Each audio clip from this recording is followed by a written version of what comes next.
Ngayon pa lamang magsisimulang mag-long weekend. Alamin na natin ang lagay ng panahon lalo't may binabantayan tayong bagyo sa labas ng bansa at ilang weather system sa loob ng Philippine Area of Responsibility. Ihatid yan ni Pag-asa Weather Specialist Ms. Ana Cloren. Magandang tanghali po sa ating lahat. Update po tayo sa magiging lagay ng ating panahon na kung saan habagat po'y magdudulot ng mga kalat-kalat na mga pag-ulan, mga pagkidlat at pagkulog sa may Palawan area, Occidental Mindoro, Antique, pati na rin dito sa may bahagi ng Zamboanga Peninsula at sa Basilan, Sulu at Tawi-Tawi. Samantalang dito sa atin sa Metro Manila, pati na rin sa ibang bahagi pa ng ating bansa ay patuloy tayong makakaranas na maaliwalas sa panahon.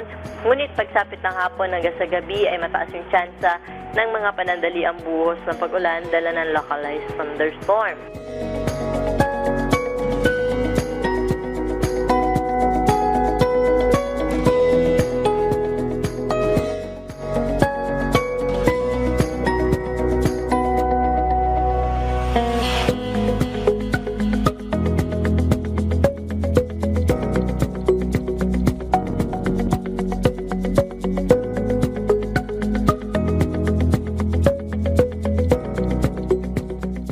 May binabantayan tayong bagyo sa labas ng ating area of responsibility.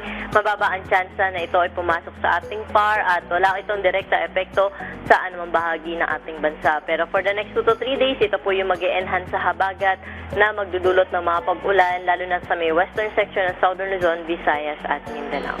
At yung po latest dito sa Weather Forecasting Center, ito po si Ana Cloren. Magandang tanghali po. Maraming salamat, Pag-asa Weather Specialist Ana Cloren.